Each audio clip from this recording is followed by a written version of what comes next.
He is recognized. Mr. Speaker, I'd like to yield myself such time as I may consume. Gentleman from Wisconsin is recognized. Thank you, Mr. Speaker. Senate Bill 4003 creates a new federal grant program to provide training for law enforcement officers on de-escalation techniques, participation in crisis intervention teams, making referrals to community-based service providers, safely responding to individuals in a behavioral or mental health crisis, and alternatives to use of force.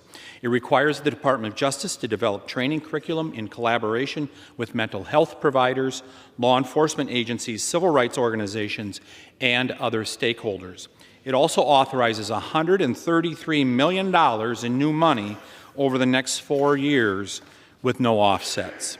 There are several problems with this legislation. First, the COPS office at the Justice Department currently funds programs that already do what this bill purports to support.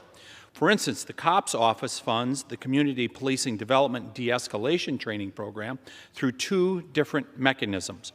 Through one mechanism, the COPS office provides $3 million over the next 2 years for the expansion of a network of regional centers to provide nationally certified de-escalation training opportunities for law enforcement.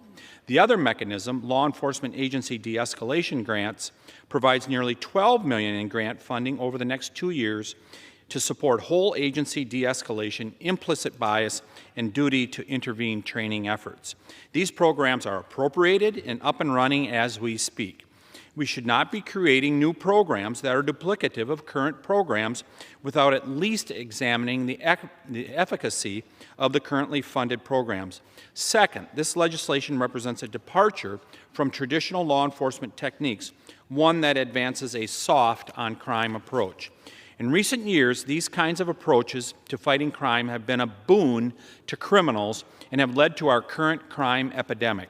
We need to seriously address the crime epidemic, not fund duplicative programs that would keep cops in cars. I urge my colleagues to oppose this legislation. I reserve the balance of my time.